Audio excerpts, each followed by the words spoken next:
Governments deny it. Militaries deny it. Even the mainstream media denies it.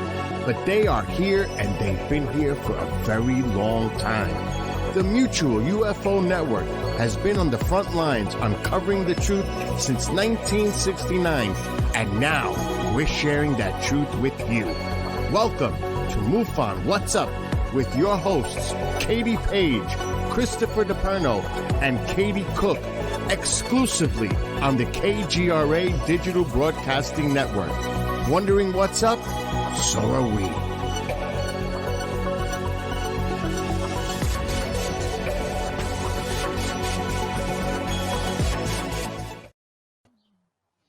What's up? It is Tuesday night. Oh, wait a minute. No, it's not. It's Saturday night. And we are here live in Pine Bush, New York for the Pine Bush UFO Festival. And we have just had a blast of a day. We are so excited you are all here with us. We hope you had a great weekend and a great week so far. You are listening to MUFON What's Up Radio, the show that says discovery starts with curiosity and curiosity starts with MUFON. Brought to you by KGRADB.com. Please go to their website and please subscribe and please like our page there on YouTube. We have got a great show for you tonight because we are just grabbing up people here at the festival. So we have several guests for you tonight, and that is exciting. As always, we're brought to you by MUFON, the Mutual UFO Network, always asking that all-important question, are we alone in the universe? And I don't think so after this weekend. I think there's aliens walking around here, don't you guys? There's gotta be. Kind of intoxicated, some of them. I don't know. I think one's on a motorcycle. Oh, yeah, right now, just cruising on by. Hey, Yeah. You did great artwork with an alien on a motorcycle. Katie brought her artwork. There's been great vendors. Oh, my gosh, it was fabulous, fabulous. So fun. I want to always do a little plug for the MUFON Symposium, July 7th through the 10th. This week, feature speaker is Mark D'Antonio, who we have here with us today. He will be doing he's going to be doing a, let's see, what is it? It's let's look up and let's investigate 1.5 hour workshop. And then he's also going to be a speaker, and he's going to be speaking about, are we alone in the universe? Or no, not that. He's going to be speaking about, yes, they are here. So I hope that you guys come out and join us in Denver this year. At the Sheridan. It's going to be a fantastic time. As always, this is my awesome co-host, Chris DePerno, New York State Director. Hello, everybody. And ERT member, and the one and only Katie Cook. Whoop, whoop, whoop, whoop.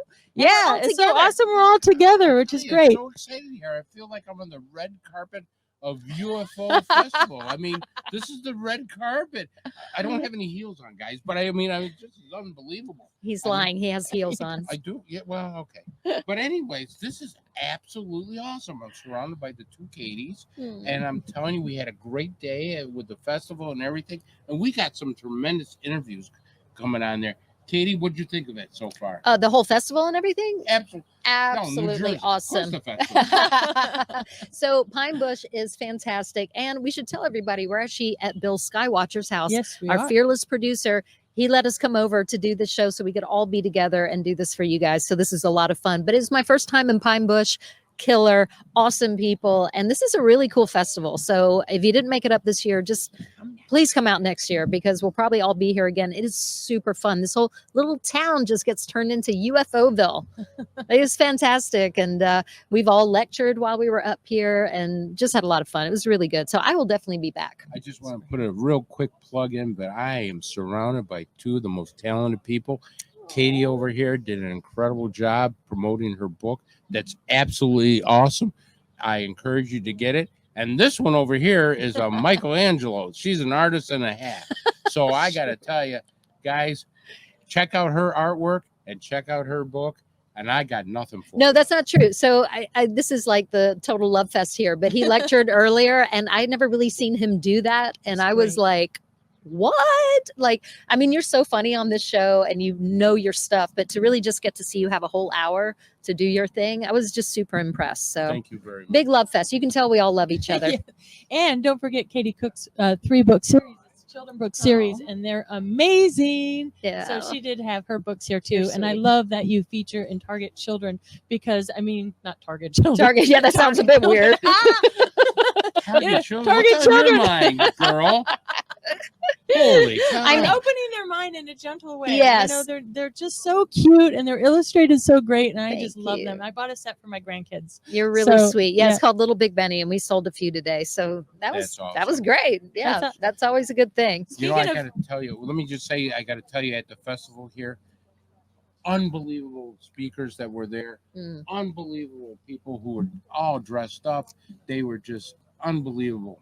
Yeah, and Did honestly, I get that right? Unbelievable. unbelievable. Say it one more time. Unbelievable. And we're going to share a lot of pictures, you know, over the next few weeks for sure. Like, you know, we took so many pictures and video of this whole Pine Bush Festival. So we'll be sharing that. We're going to be loving on Pine Bush for the next month, basically, is the easiest way to put it. That's great. Yeah. Okay, I cut you off. So what That's were you what I was going going to say, Katie. What do you have to kick us off Well, today? yes, we always like to kick it off with a meme. I thought this one was cute. This says, for those of you just listening, we're from the planet Condescendia. Take us to your cute little leader. That was good.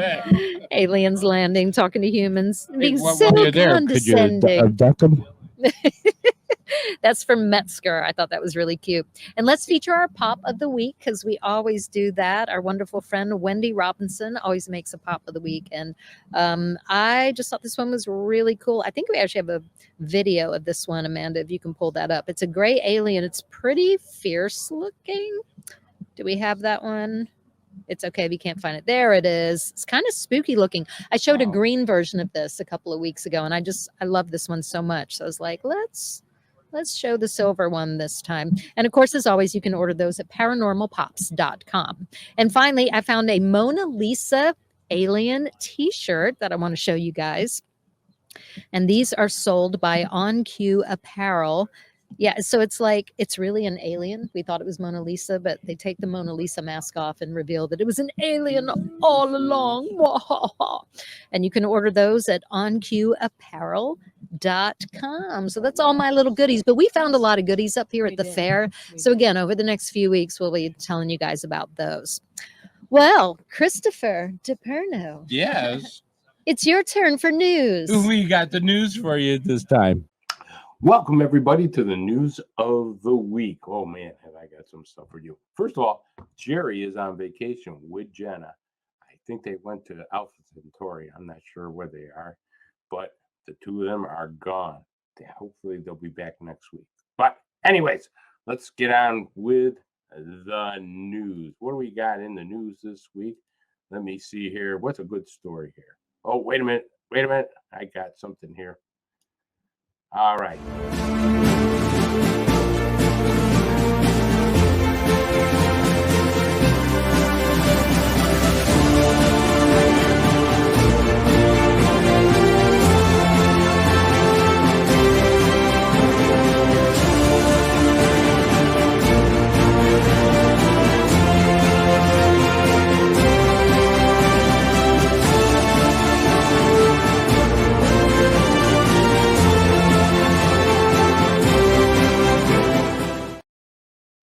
All right. A man says he's been abducted by aliens 60 times and forced to fight in their army. Bored with your life? Well, there may be hope. You still stand a chance of being selected as an alien super soldier trained to fight in the ongoing intergalactic war. Like we don't have enough problems here. Russ Ketled, a 58-year-old North Yorkshire, whatever, England, claims to have been abducted by aliens no less than 60 times and believes he's been fighting a race of 15-foot aliens since he was 28 years old. Okay, that's what a real super soldier, I guess, is supposed to look like. Enough of that. Russ says the first time was when I was 16, when he was traveling home on his motorbike. Russ went through a tunnel and he never seen before. And the next thing he knew, he was in what looked like a dentist surgery office with a 15-foot tall alien man, very much like Dracula without the sharp teeth surrounding me. You know what? I really considered my dentist Dracula too. So I gotta say for him, hey, that's what it is. Now, Russ stated I had some sort of tube pushed down my throat, and whatever liquid they pumped into me, it turned me into one of them super soldiers. You know what? I think I found the liquid he's talking about. Let's try it out. It's a can of black liver.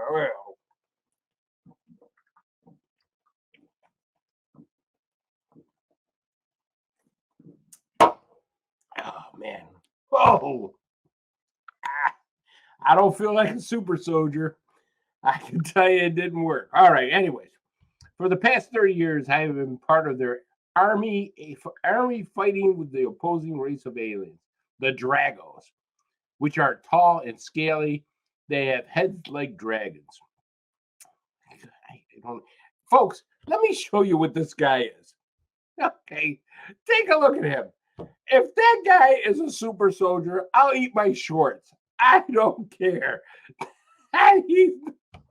He can't. There's no way he's a super soldier. I'm sorry, folks, but he's not. Russ described a room covered in checks, like a chessboard, as the place he goes to whenever he is abducting. He said he and his alien comrades use a glass ball located in the middle of this room, which can transport them through space and time. Russ now thinks he's a chronic fatigue syndrome case and post-traumatic stress disorder from his time involved in the space wars. Oh my God. Wait a minute. Let me show you this guy. This is what he's been fighting up there. Okay? I can tell you right now, that is an ugly cuss. And if I met something like that, I don't know. I don't know which one is uglier, to be honest with you. I might pick the alien and say, dude, come on with me. I don't know. Anyways, on top of this, Russ suspects his memory has been wiped by aliens who do not want him to remember fighting with them. If they wiped his memory, why is he telling this story? I can't figure that one out. Wait a minute. Let's take a look at one of those aliens. Now, let me tell you, folks, that's a 15-foot alien, whatever it is. He's got an M16. Now, I can tell you, if you got a 15-foot alien in an intergalactic war, you ain't using an M16, all right? Not a 223 round. For those who know what a 223 round ain't going to do it. He said there are so many different races, but all he struggles to remember the names of them all. I can only remember what they look like through the drawings I have these days. I wonder how much the drawings are going for, folks. This war has been brewing and toiling for years, and some of these aliens need help. People can be abducted at any time, and they need to prepare in such a scenario in case they are sent out to fight. Folks, if this guy is a super soldier, I'm going to tell the alien, look, I'm going to tenderize myself because I'll say, eat me now because we're going to lose. I can tell you that right now. All right, let's get on with this guy's video. My role as a super soldier, basically, is to do as I'm told, and that is to find the enemy and destroy it. Hi, my name's Russ Kellett. I've been abducted by aliens at least 60 times. I first saw an alien when I was about 4 years old, looking out of the bedroom window into the back garden, and I saw what looked like a spaceman. On average, I would say that I've been abducted maybe 5 times in a year. The alien race that abduct me are tall, about 15 foot tall. They're human-like, with bald heads, but when I say human-like, the faces are a little bit like Nosferatu, but the teeth are not as fangy, but nevertheless, like human. There is a war going on around the universe and on this planet also by a number of different alien races. It's a little bit like what goes on this planet with humans. My role as a super soldier, basically, is to do as I'm told, and that is to find the enemy and destroy it. When we're abducted, sometimes it could be for half an hour, or sometimes it could be hours, maybe 2, 3 or 4 hours. Now, because we're using what you would call teleportation and time travel, what that means is that we could actually have been taken and away from our surroundings for years and then brought back. So, you know, people might not be able to get their head around this, and I'm sure as hell not going to disagree with them because it's hard for me as an abductee to understand it myself. Listen, Tubby, if you think you're a super soldier, first of all, I can't see any fatigue fitting you. That's number one. Number two, just like me, pal, I'm going to tell you right now, they ain't fitting you in your craft. And if they do, I bet you they got a weight limit before that ship takes off. All right, never mind. Enough with the super soldier craziness. Gray aliens are created from human DNA, says Pennsylvania ufologist professor. The so-called gray aliens, short men with large heads and a frail little body, are considered the most famous types of aliens. It is they who most often appear in the stories of abducted people. They are humanoids, that is, human creatures, and they have been many theories from ufologists in an attempt to explain who they are and why they look so similar to people at the same time so different. Some consider them real aliens arriving from other planets. Some consider them time travelers, representing people who have evolved over time. Some consider them as visitors from another dimension or other worlds. They say they are robots created by non-human aliens, and so on and so on and so on. Which, I guess from that statement, you could say, we don't know. Anyways, there's my man, Dr. Jacobs. He's the one that's involved with this. All right. So, there is even a completely bizarre theory explaining that the appearance of the Greys are, in fact, a highly distorted image of a person perceived in childhood by newborn babies. That is, all abductions by aliens are supposedly just strange nightmares or lapses in consciousness. Okay, tell that to a person who's been abducted. One more version about the Greys is stated by Professor of History at Temple University, Dr. David Jacobs. He says, Professor Jacobs has previously talked about the fact that aliens have been walking on Earth among people for a long time, like we didn't know, and that they are planning a full-scale invasion. Uh-oh, we better get the super soldiers. What are they? What do these guys look like? Yeah, okay. Recently, Jacobs talked about how the similarity of the Greys to people is not accidental because they are probably specially created using human DNA, and this DNA was obtained from abducting people. Where's that picture? The tentacle breeding creatures from space. Good Lord. According to Jacobs, the Greys communicate telepathically with the abducted, and no one has ever noticed that they were breathing. Now, this is a good point. Do aliens breathe?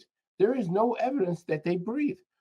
Although the abductees saw them very close to them, they don't see signs that they breathe. The fact is that these gray aliens probably have human DNA, which made them so much like us in their appearance, but do they breathe? Well, I don't know. And I don't know if Dr. Jacobs knows, but you know what? Let's roll this video. Then there's the gray aliens. Some are smaller, and some are taller. The taller and the smaller gray aliens.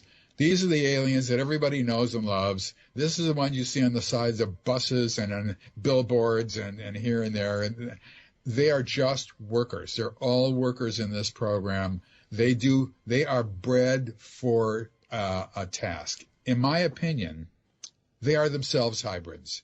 I won't go into why I think that, but there's fairly strong evidence for it, and in my opinion. And then there are hybrids. These are the babies who have grown up that people have seen. Some really look weird, like aliens. And when I say aliens, I mean gray aliens, not the praying mantis insectolens. Right. They are in the workforce. For example, the ones who look the most gray alienish, who have some hair and have a little tiny mouth, and they have black eyes, but they have some whites in their eyes. They take care of the youngest babies. That is what they do. That's their task. And other aliens, there's a whole sort of lineup of aliens who look more and more human. I call them early stage, middle stage, late stage, human stage. It's probably smoother than stages, but and then there's the ones who really, really, really look human, who are human. I call them hybrids. They are human, except for that one neurological situation. They can control us, and we can not control them. That's the one difference. All the rest is they look absolutely human in every way, and they've gone for the average. They are average height, average looking, wear average clothes, do not stand out, don't attract attention to themselves. Anybody on board a UFO who is being prepared to be set loose here, actually it's not quite like that, but to come down here, if there's anything odd about them in the slightest way, they're culled from the herd. They are not coming down here. So I can tell your listeners right off that if they think somebody is a hybrid and that they see from time to time, and they get that sense that he almost certainly is not. Well, there's Dr. Jacobs. And let me tell you something, folks. Dr. Jacobs is no joke. I have a lot of respect for that man. Although some of his theories are really sometimes hard to prove, he does his homework and he does know what he's talking about. And folks, besides the super soldier story, that's the news for the week. As always, Christopher DePerno delivering the news like nobody else can. Thank you, my friend. Thank Yes, you. You're thank you, welcome. Chris. Thank you. Thank you. All right. And Jerry, too. KDP, case of the week. I do have a case of the week. So the case of the week this week is case number 119712. It's actually a category 1, but I think maybe it should have been a cat 2 case, but we can all see what everybody thinks about this. It's from Papillon, Nebraska, November 23rd, 2021, 5:49 p.m., the exact time, and that's important for a reason here. The wind speed was at 15 miles an hour. It was closed as an unknown UAV, and I shortened this, but basically a man and a wife were out hanging their Christmas lights, and they observed this large bright light moving far too fast to be an aircraft or a satellite or anything they have seen in his 23 years working around military aircraft. It had no navigation lights or strobes, was moving almost directly due north, slightly northeast. It was heading towards them, then changed direction suddenly over Omaha while recording through the front yard tree. A motion that is not possible to known craft. And I'll read to you after we watch the video of what the FI's conclusions were. But as you watch it, at first I thought it was just a steady moving, possibly aircraft or drone. But then it sort of changes direction. So let's roll that video and we'll see what you guys think of this.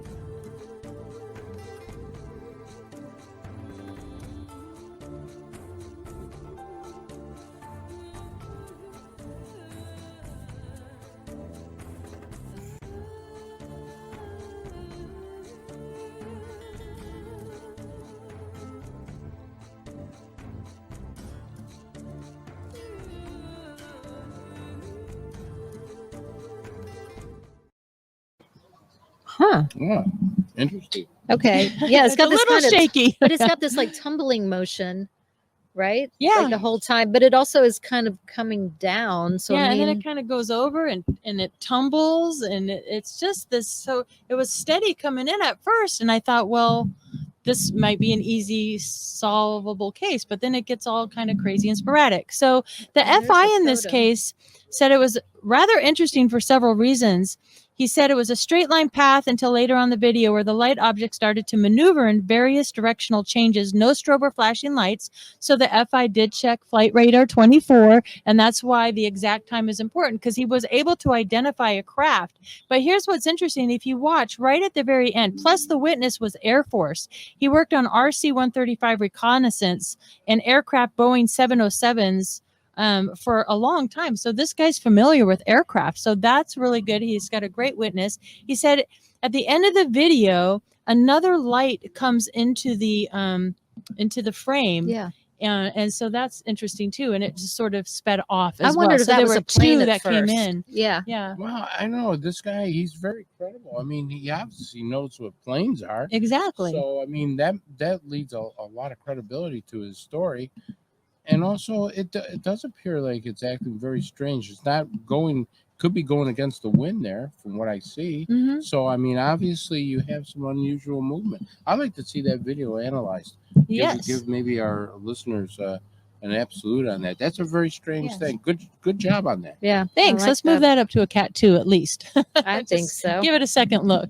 All right. So So did we catch up with Bob this week? We did. And once again, Bob gives us a great video Sure and an does. analysis on what's going on in the international world. Sort of like a James Bond kind of guy.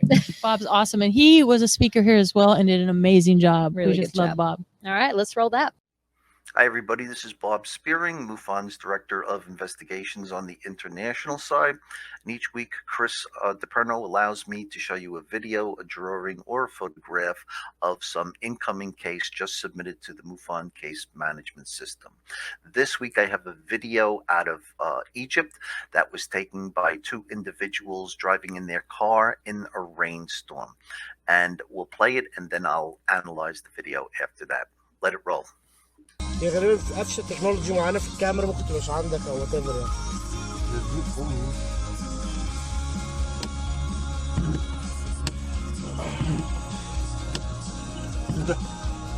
بس خليه بقى. Okay.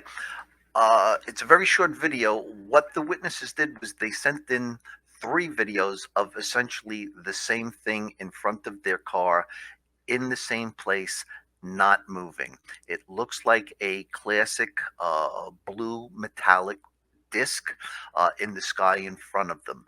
But on closer observation, you will see that it is absolutely not moving, remaining in the same exact place in the windshield.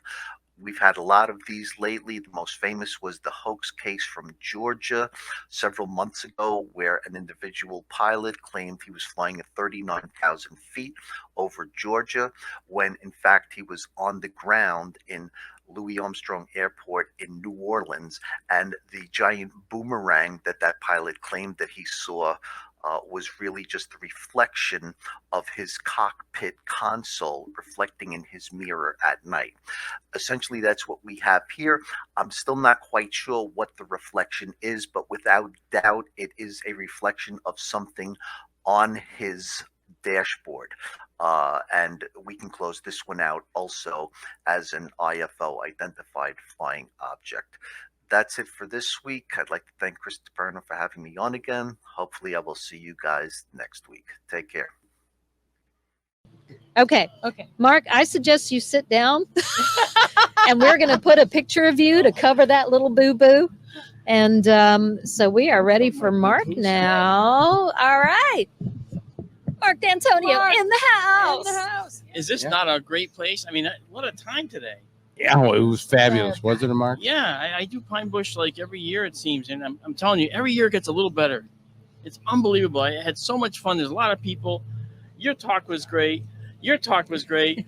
Your talk was amazing. I didn't even. Your talk was great. You had everybody on the edge of their seats with this new propulsion system, and I really want to get into that. Yeah. Well, yeah, I mean, there's some science out there that we can bring to bear to figure out how UFOs operate. So I did a talk that kind of lends itself to being able to understand how that might work. It's cool. It's new. And I think it's how they work.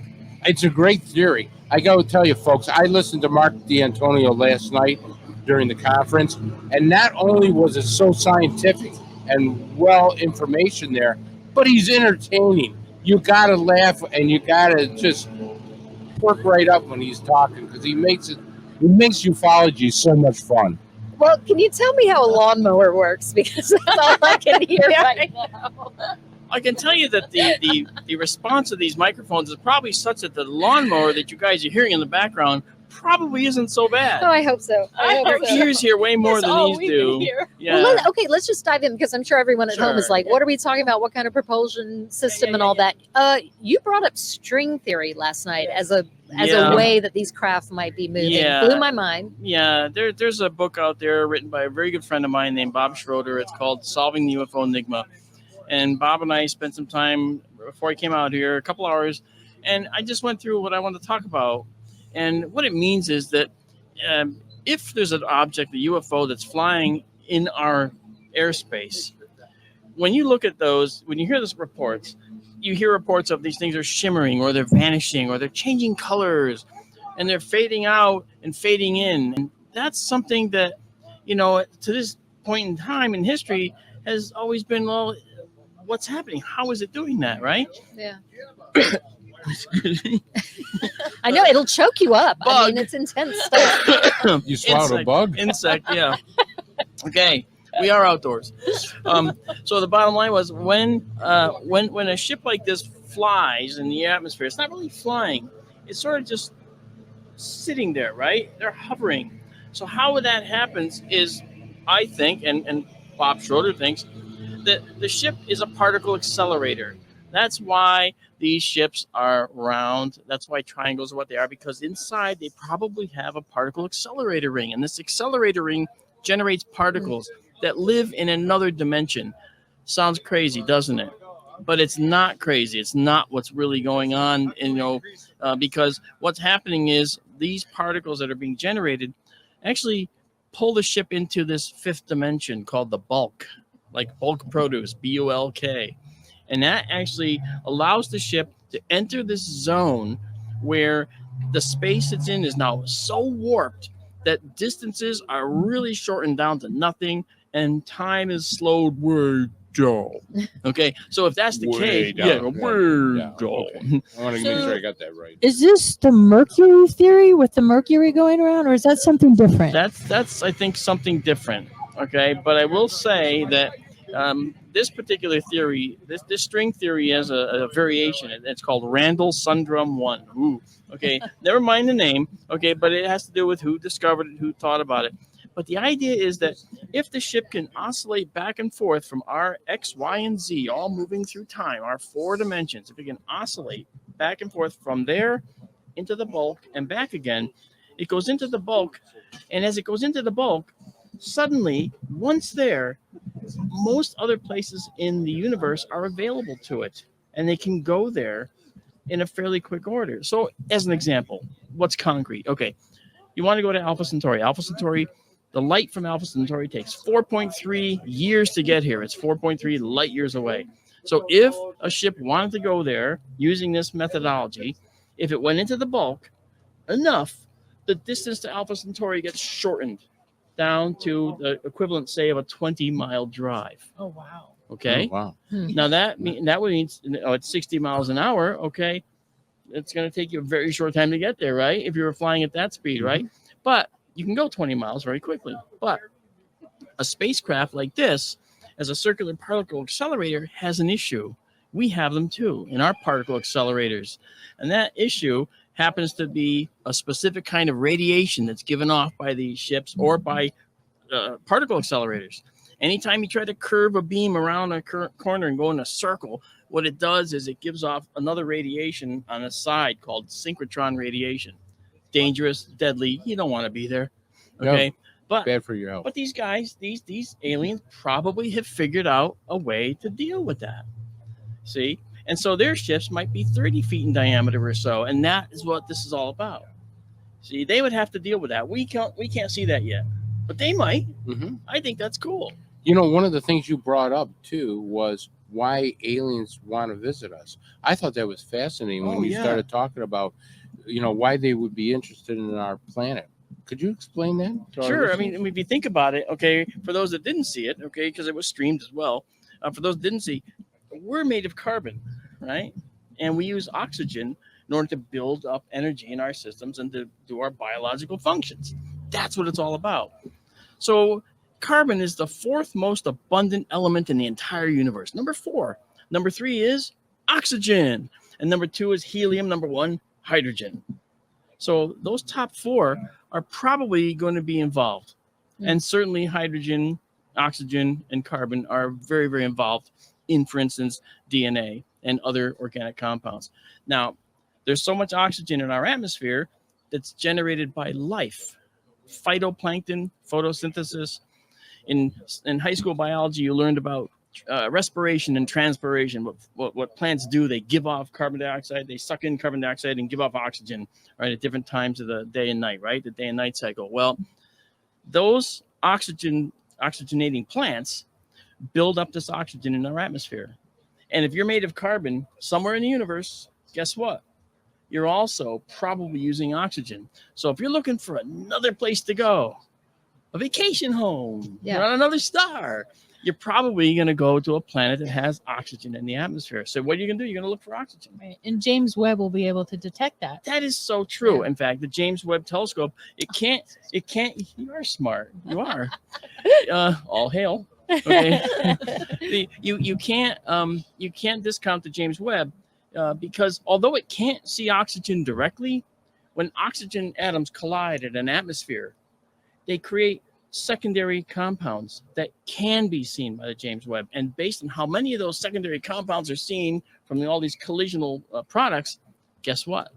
We can get an idea how much oxygen is in the atmosphere. This is so cool. I'm going out crazy. I'm crazy right now. I know, it's very cool. It's amazing. It's exciting times. So I was just going to say, so we're kind of like a flashing neon honky tonk sign. For 2.5 billion years, we've been doing that. And Stephen Hawking said, and it's true. He said, I'm sure your audience has heard this. He said, we should lie low under the radar. Let's hide. It's because we don't want the aliens to be, we don't want to announce our presence. We did too late, she says. Yeah, Yep. too late. We did it 2.5 billion years ago. So any civilization, let's be conservative, that's only 500 light years away. Okay, we've been broadcasting for 2.5 billion years. Yeah. That means at the speed of light that these signals are going out, the trace of the oxygen coming in from light that you see. Remember, we're a pale blue dot. Mm-hmm. Okay, well, that blue dot can be seen basically from as far away as you can see. Light diminishes, but you can still see it. Its range is infinite, right? So what that means is if we are a pale blue dot, someone's going to see us. And they will have seen us up to, say, 2.5 billion light years away. I mean, that's beyond our we galaxy. ain't subtle. Yeah. So. No. Yeah. We're not subtle. Very good. That's a good way to put it. We ain't Katie Cook. subtle. Sorry, you have a No, question. go, I'm so go, go. excited. I have all these Go. questions for you. And I hope this isn't switching gears too much, but you talked last night about how, we always are like, are there bases on the moon? Who's hanging out on the moon? But you're like, nah, not really. I don't think so. And the reason is because let's wear the alien hat. You're an advanced civilization. You find a planet where there's these organic life forms on it. They're carbon-based like you. But they do things that might be harmful to you. They could hurt you possibly. So you're going to be cautious, right? So you might say, well, we can set up on the moon and watch them from a distance. Well, the thing is, you've come from so far away. You have the technology to go not just one better, but 1,000-fold better. You can set up right here on our planet and watch us from here. Yeah. Just like scientists that go to the Yukon to track elk and they hide in blinds, right? And they watch the elk and then they fire a tranquilizer dart, right? And they tag them. And then they wake up and the elk just walks away. Hey, we're okay. Got a radio collar. Ooh, where'd that come from? Right? I mean, we would notice radio collars. So obviously you hear about implants and other things, right? Right. Yeah. I feel I had one Mhm. and I had to be surgically removed and it vanished from the hospital a week later. They always do that. Yeah. See the advantage. Yeah. You mentioned that. Where do you think they might be hiding then if they're looking at us from like a blind? Yeah. And well, that's a very good point. Okay. The blind. What is the blind that they're using? Our researchers use those canvas blinds and they hide and they're going, see that, Phil? That's an elk over there. And they take pictures of it, right? And they look at it and they study its migration. Well, where would they hide to look at us? Well, I have said, and I mean this, they go where we are not, right? They go where we're not. And where we're not is in the deep ocean. Yep. Absolutely. Yeah. Okay. And we've only studied 16% of the ocean. And those out there are saying, well, I've looked in Google Earth and I can see the ocean all around the world. I see the ocean floor. Yes, you do. But you see a very, very low resolution version. Some of it is actually, imagined and built up from previous terrain. That's how some of these artifacts that people say, look, an underwater submarine base, like the Malibu thing, that's an error in the data that shows that steep walled canyon that looks like it has columns. That's an error in the data. See? So, we've only looked at 16%. Mark, you talked about two fascinating things about the ocean. One, that you talked about either a theory or something that actually happened about they were trying to use liquid oxygen to have divers go deeper. Is that a theory? Well, or not they liquid oxygen. It was a super saturated solution of oxygen. And the idea was that if you could force it into your lungs, you basically drown, but you have a super saturated oxygen solution that would transfer the oxygen to your tissues. You couldn't just breathe it. because your lungs could never do that, right? You'd have to pump it. So it's a really elaborate apparatus, and there were some tests done with Navy divers to do this. So they actually tried to test. Oh, this they did type of this, thing. yeah. That sounds horrible. It does. It does. But from what I understand, the test. I was gonna say this. The test people that actually did this, okay, they ended up with really horrible pneumonia because once that liquid's in your lungs, now you've effectively given yourself pneumonia, liquid in the lungs, fluid buildup. You got to get it out. Well, how do you get it out? Good Doesn't luck. work There's that so many alveoli in there. The whole point of it, though, and people say, well, why would you do that? Because if you could fill your sinuses and your lungs with a replacement liquid, say, because there's air in there now, if you replace the air with this liquid, well, then you could actually go like to full ocean depth. Yeah, Because- your lungs wouldn't crush. Yeah, that's right. You're not compressible beyond a certain amount. Sure, the weight is going to compress, and if you go too deep, well, sure, the bones will crack and crush, sure, from the weight, of course. But if you can actually go quite deep if you actually have liquid-filled lungs and sinuses, and that would actually be the kind of thing that would allow you to go really deep in the ocean. And I don't know why the program was started. I do know that it's no longer happening. Well, as far as I know. Yeah. Okay. A dumb question of the show. Forgive me, but I mean, babies in the womb, do they have liquid in their lungs? I mean, how do they I survive believe in that. or is it the umbilical cord? Welcome to the paternity show. You would think after having as many children as I have, I would know this, but I don't. I would think so. And But I did read that when I was But pregnant. the fact I is that remember that too. remember the umbilicus. Why can't we figure that The out? umbilicus is actually transferring the mother's oxygenated into the- blood into the okay. baby as well. So So that's like a breathing apparatus. yeah, Okay. it is. It's a snorkel. Yeah, snorkel. Yeah, but they do suction everything out. Like there is some stuff that Yeah, the mouth, gets and, in the there. mouth, and- and throat, yeah, and when the they're esophagus are filled with some amniotic fluid, obviously, right? And they go, Yeah. they pull it all Yeah. out. They'll do that gross thing. and then they scream Yeah. as you do. And they never stop. Can I circle they're back 30. to this possible way that they could be traveling here? So I mean, obviously that we know that takes care of the time thing Right. because we're always like, how would they still be alive if it took that long to get here? Well, you're saying it doesn't have to take that long to get here. So could your theory also help with the whole kind of G-force question of like, we see these crazy maneuvers and we're like, you should be dead. How does Yeah. that work? Yeah. Okay. First, it's not my theory. It's theory of a lot of people. And I'm trying to give you credit. I appreciate that, but I won't take other people's credit. Right? Okay. So this is to be fair about it, the G-force question, inertia, Yeah. the resistance to movement, right? That's inertia. How does that get dealt with in this situation? Well, the way it gets dealt with is the fact that the ship really isn't moving a whole lot of distance, right? Okay, and I'll tell you why. Because let's say it goes into the bulk. Well, now the distance has been so shortened that to you as an observer, you might watch this ship just suddenly go from here in the sky to there, just like that. You say, whoa, those guys must have had whiplash, as they went there. The difference, though, is when they go into the bulk, the distance to that spot is so minuscule that it's just a small little jump that they might not even feel. But it's that far in the real world when they actually come out of the bulk because now they're there. The way it works is they have let's call it a punch out point. Okay, that's a punch out point with a set of coordinates. Okay, we punched out from here. We go into the bulk, and now from inside the bulk, the universe is in front of us. And we have all these entry points that we could use because you see, we're aliens and we've made these great cartographic maps that show us these entry points back into the X, Y, and Z moving through time universe. So we punch out from one set of coordinates and punch into another. Do we age? Actually, that's a really good question. Based on relativity, we would probably, depending on how long we stayed in the bulk, we probably wouldn't age as much as we do when we're in the 4D world where our X, Y, and Z moving through time. It has to do with the fact that time is shortened and distances are shortened. There's a time dilation effect that will occur in there because that bulk thing I'm talking about is really highly warped.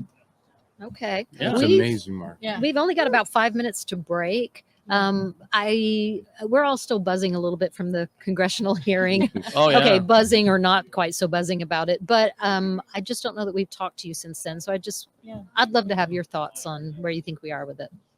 Well, I used to work I still do work for the Navy, but I do it now without a clearance, and I do it. That's intentional because it's a privacy thing, right? But I think that there's a lot of people that know a whole lot more that they're not talking about, right? Mhm. I felt that the people that were at the hearing should have been allowed to talk, but they were not. There were pilots there who had direct witness sightings. They weren't allowed to talk. Things like that. Just, are you just doing lip service again, guys? I mean, you had the Undersecretary of the Navy, you had the Undersecretary of Defense for Intelligence and Security. But these are the difference from the congressional disclosure in Washington that occurred a few years ago, where I was there, okay?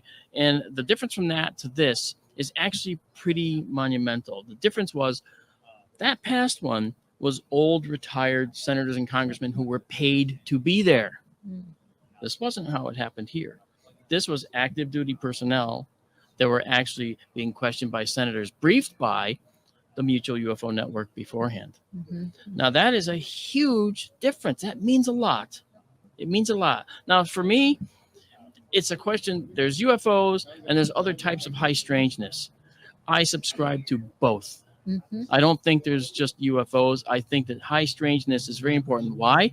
Because today's high strangeness might be tomorrow's science. Bam. Boom. You got it. Yes, I could not agree more. I think we all probably agree. Mark, in that hearing, did you find that maybe there was some things that they just weren't briefed on? Or because I bring up the Maelstrom Air Force basing.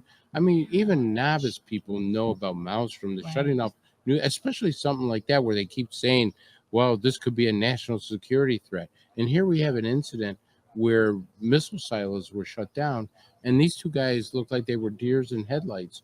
They looked at each other like, we don't know anything about that. You know why? The reason that they didn't know anything about it is because for them that's ancient history, right? But it's important history. Yes, it is, but it's ancient history to them because most likely neither of them has ever dealt with this topic before that hearing. To be honest, these are guys that have they're politicians and as well as being defense personnel, okay? And politics comes first sometimes, and so they're more worried about the administration, their position, their programs, funding, right? They don't really care so much about this topic in general. What do they do for fun? Yeah. What do you guys do for fun, man? And it's like, do they golf? Yeah, who knows? I mean, I don't know. Well, obviously, one guy loves his sci-fi. I don't know if he's dressing up in a Spock uniform. He was there today. He was walking up and down Pine Bush today. He was a cosplayer. Yeah, he walks around, dressed up as William Shatner. I don't believe it, whatever, right? But the point being, right, these guys represented to me. It did represent a change, even though we got very little out of it. And I'll say one more thing about that. It did represent a change. It represented a point where we have now got active duty people talking to active duty senators and congressmen. That wasn't what happened before. No, it's just a bold-faced lie. No. What I mean is, in the previous disclosure, that's not what we saw. We had senators and congressmen who were paid to be there. Yeah. And listen. You pay me, I'll listen. It's an important step to make it. I think so. Less Yes. stigma to actually report a sighting That's for right. military men and women and our pilots. So that's one good thing that came out of it. I agree think with so. that. Absolutely. You're absolutely right. You're absolutely right. Destigmatize. Now, with They this said that over happening- and over. With this happening now, Mark, what do you see the future in ufology with now this congressional hearing and how you laid it out, which is very interesting? Where do you see the ufology going now? Well, where ufology is heading and has been heading is obviously we can say towards disclosure. And of course, people roll their eyes. Oh, here we go again. Disclosure. Yeah, right. Okay. It's happening slowly, whether you want to admit it or not. It's actually happening. Okay. Again, go back to that first disclosure hearing. It was almost a fiasco, right? It was a setup almost, right? Just to kind of say we're going to do disclosure, but it really didn't accomplish the task that this hearing, which was also very, unexciting, right? But the fact, again, that they were active duty in Congress, being questioned in Congress, on the floor of the Congress, that's very important, okay? But you got to understand, too, that when these guys were being asked these questions, many times they said, well, we'll talk about that in closed session, which comes right after this. Yeah. Now, having had Good stuff. having had a high clearance, I can tell you probably how that and why that went that way. Okay. You might like to say, well, that, and we would, because we have a conspiratorial side to us, right? Or else we wouldn't think that somebody's hiding anything. But they would say, well, I don't know. I think it maybe in that closed hearing, they're going to talk about the real technology they know about. Actually, I don't think that's true, sadly. I think what they're going to talk about is, well, this data was acquired using this system that we can't talk about publicly. Okay, so we can't show you the video without talking about the system that took it. Yeah. And this system is classified, And I've watched that happen over and over with programs I've worked on. Absolutely. So, but wait. Oh, wait, there's more. But we've only got 10 seconds to break. So okay. how quick can you squeeze in the The more? bottom line is that moving forward, we're going to see more and more people come forward to say, this has happened and we want to get answers. And that's what we're going to get. Good All stuff. right. Good Mark, stuff. thank you for being with us. And I'll tell you, every time you talk, it's always fascinating. Well, you're a very good audience too when I talk, and you're also very accomplished speakers, each of you. So I think that's probably par for the course, right? Thank you. Thank you. We're all the Mutual Admiration Society. Yay. But thank you very much. All right. Thanks, Mark. We'll be right back, right? All right. To break. To break we go.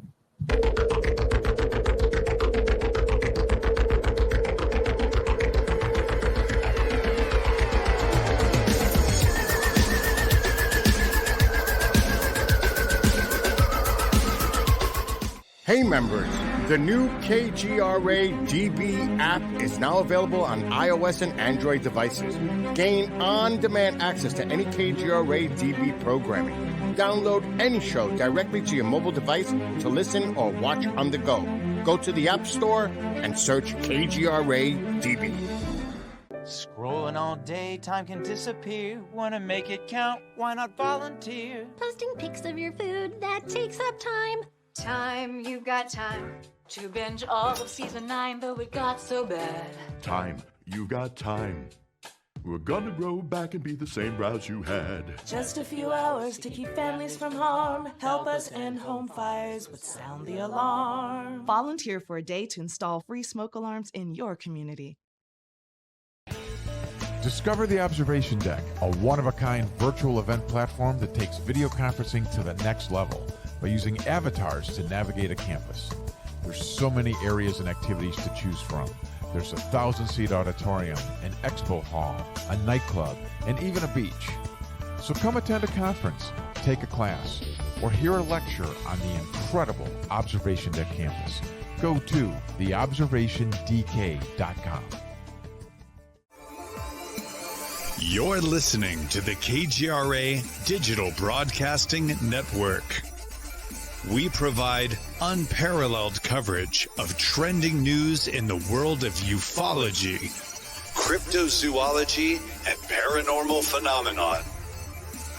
Whether you're watching our video live stream or listening to one of our audio programs, you are getting the best from world-renowned researchers and hosts, guiding you through topics the mainstream won't touch.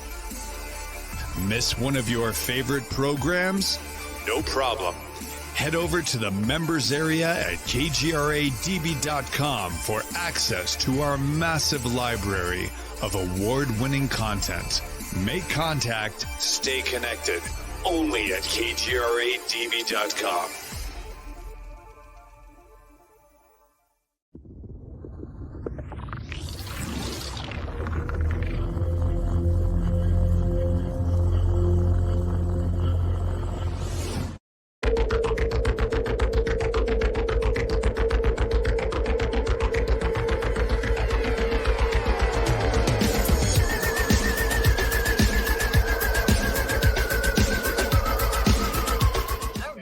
We are back, and we are back with Martin Willis. Martin, is it true that was your first time speaking on the UFO topic? Because it was phenomenal. One of my favorites. Wow. The weekend. It was so good. Well, thank you so much. Martin, you did a fantastic job. You were a pro up there. I got to tell you, I was so fascinated the way you interviewed. You showed video clips of people that you interviewed.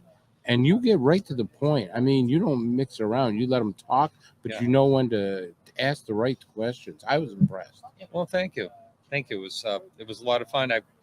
It's funny. I talk about antiques and fine art. You know, I've done a lot of those talks, like roadshow type situations. But I love UFOs, so it was easy for me to do it. All right, my first question before Katie slugs me on the side here because I'm in her zone. Tell us, have you ever seen a UFO? Oh yes, I had a UFO sighting. It was not. It's funny. I had a fireball sighting that was much more dramatic than my UFO sighting.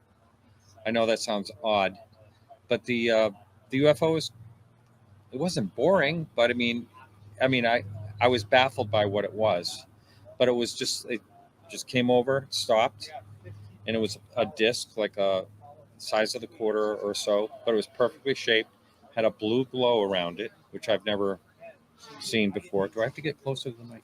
Oh, it probably wouldn't hurt. Yeah. All right. Well, but you don't have to be super close. Yeah. There So you go. it had a blue glow around it, and then it just stopped, and then it headed toward Monterey, and that was basically it. It kept the same speed, never shot off or anything. But I was freaked out because there was no sound at all. And then when I started researching a few years later, and other people saying no sound, you know, I said, "Oh, geez, it's not uncommon." Ooh. Were you the only one to see it, or were there Yes. other witnesses? Nope, it was Yeah, all by just myself. you. And I was that's in a hard hot tub, sometimes. Yeah. hot tub by Sure. myself, and I tell you what, if I had a phone camera next to me, I would have never thought to pick it up Yeah. because I was just glued right to it. That You know. happens all That the time. happens a lot. Yeah. And of course, we had Martin on the show. Gosh, I don't know, 5 or 6 weeks ago or something. Right. I can't remember Yeah. exactly how long it's been now, but Yeah. you know, we can't assume everybody watching got to see that episode. So we may, Yeah. you know, go over some of the same ground. Oh, sure, yeah. But I had a fireball sighting. I was maybe 18. I mean, I don't know what else to call it. It just literally looked like, I kind of looked like this huge meteor coming into the atmosphere, just like glowing, just color shooting off of it and everything. I'll tell you mine because it's similar. If you like. Okay. So I'm in a hot tub again. Of course you are. This is You're seeing a lot of UFOs in hot tubs, Yeah. pal. Hey. So this Walking is the dogs and smoking cigarettes. This Not is good. 1985, and I was married to my, let's see, which wife? No, I'm just kidding. So anyway, she's in the hot tub. She's facing me, and all of a sudden I see this. I've told Mark D'Antonio about this. Saw this big ball. It looked like it was perfectly round to me. Mhm. It was rotating. I could see cracks. Through the cracks, I could see like orange, you know, like a glow, and sparks were flying off of it. Yeah. And it was huge, and it was heading. I thought it was going to go right in. I was 3 miles from the Atlantic Ocean. I thought it was going right into the ocean. And then when I talked to someone, a friend the next day, he said, "Hey, CNN, there was something about something UFO. I mean, not UFO. Here I am. It's on my mind. Fireball or meteor landed in China, a major one. So I don't know if that was the same one, but it would be quite a coincidence. Yeah. I mean, it looked expected really the low to earth me. to shake. When I saw this thing coming down, I thought, okay, I live in Nashville, and I thought half of the town is being wiped out by this thing. It was huge, and then nothing, no impact, no sound, nothing. And I ran home, put the news on, nothing. Again, it on the probably news. landed far away. Probably landed. I guess so. It seemed huge, you Yeah. know, but so one thing I love about you is it seems like wherever you go, people just know to tell you their stories. They'll Yeah. see something, you've got UFO or something on your hat or whatever, but they just love opening up to you. Yeah. Well, you know, it is a lot of times I'm wearing a t-shirt or whatever when that happens, but not always. It's really something when I start to talk to people and they're talking like casually or something you feel comfortable with them, then all of a sudden I'll say, "Hey, you know what?" Sometimes I'll just say, "Hey, you know what? Something kind of strange maybe to you or not, but I do a show on UFOs." And I swear 50% of the time, "Oh, my cousin," or "Oh, you can't believe what I saw," or something like that. And I'm never afraid to ask someone. But as a professional, when I'm like in a house doing an appraisal, there's only been a couple of times that I felt comfortable doing that. Mm. Otherwise, I've always felt like I'll never go there. Yeah, I get You know. that. Martin, one of the things that I thought was pretty impressive, and I was told this, and then I tried to find the podcast, and I did. You actually stopped a witness talking because you said you're not credible, and you said, "I'm sorry, you're gone," which I thought was amazing because a lot of shows say, "Oh, I just want to be entertaining, and I don't care what he says, and he can go through different." You said, "No, wait a minute. I'm sorry. This is my listeners are not going to listen to this." And I thought that was so impressive that you wanted to stay with integrity and you wanted to stay with that. So, Thank you. kudos to you. I've done it 2 times now. I didn't. Unfortunately, hear about there's another time, and I did not want to do it, but the woman, I let her get away with. She was saying that the beings taught her how to fly the craft, and she was flying them through the rings of Saturn. Okay, so I kind of let that. I was kind of like rolling with it, and then she started talking about there's going to be an electromagnetic. Or what do you call it? I'm trying to think of when the sun has those flares. They're called Like an CME? ejection, solar mass ejection, Coronal mass whatever it is. ejection. And she started telling. She said, everyone listening to this right now has to take in your house, pull out all the wires. Oh no. Take out all the wires. You have to get rid of all the wires and start to grow potatoes. This is coming. And she said, science is telling this is going to happen. So I said, who's your scientist? And she said, well, he's not really a scientist, but he has a YouTube channel.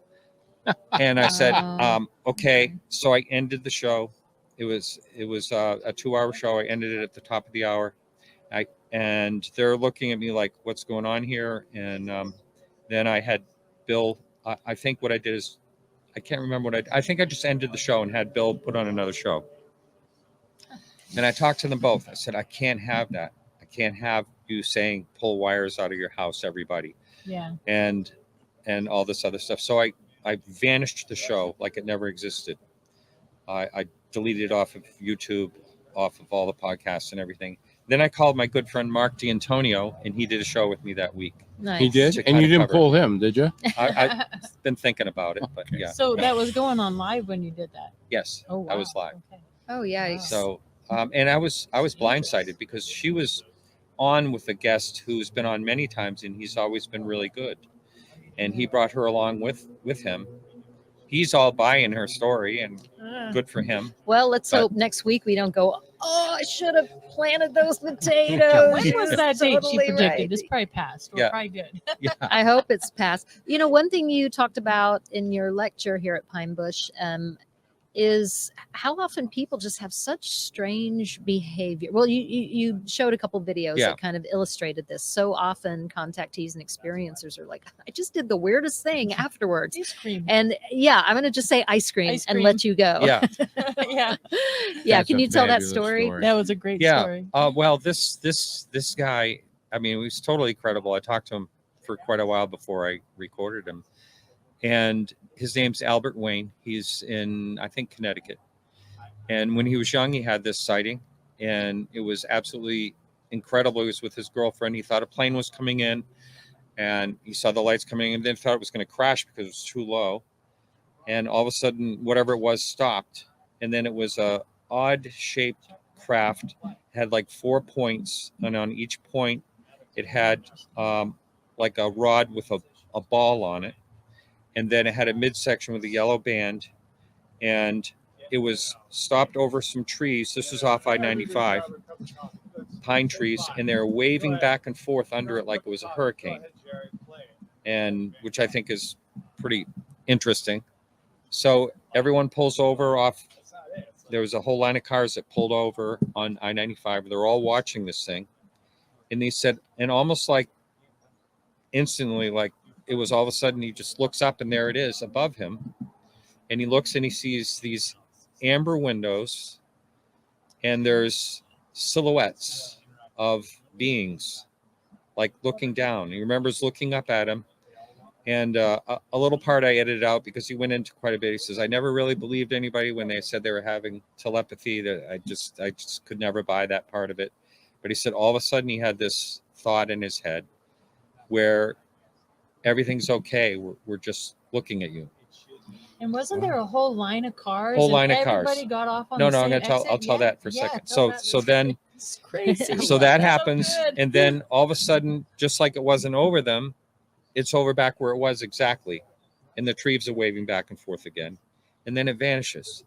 So he looks over at his girlfriend. And he says, "It's all right. Let's go get some ice cream."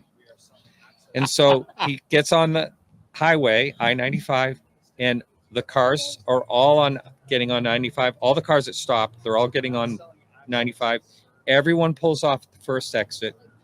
Everyone pulls into the Howard Johnsons, and they walk like zombies into the door. And there was someone else there at the counter that said, "Did you see the beings?" So, and they all got ice cream. As far as I know, they all got ice cream. Now, here's the biggest question. What flavor? Did the aliens banana split. Wow. Mint chocolate So- chip for me. I guess whatever it is has a sense of humor, don't you think? Yeah, big sense of humor. Yeah. He said, that's incredible. I love that a lot of your stories too were kind of from my favorite decade, the 70s, and Yeah. a lot of these had commonalities that Didn't they? weave through them. Yes. And I love that because I think that's what we're all looking for, right? From each other, Common and that's traits. why you come to things like Pine Bush, so you can talk to people, learn their stories, and find those commonalities. So Yeah. I just thought that was great. Yeah, I mean, I don't know, the woman Denise later on, she talks about the amber windows and Right, and the beans. the yeah. beings behind them, and a very similar shaped craft too. If you notice her say that, yeah. I would love Michael Schratt to sketch Yes. that because it's so Yeah. unusual, the appendages with the balls of light, Yeah. and he is so talented in recreating those drawings of these obscure reports that we really don't know a lot about, and to illustrate them like that and very visual, and I just think that's amazing. So that's Yeah. what he should definitely do. Yeah. Yeah. Martin, what did you take away from the Pine Bush Festival? Well, I mean, what was something that you said, wow, that's really cool, or that's something I'm going to remember?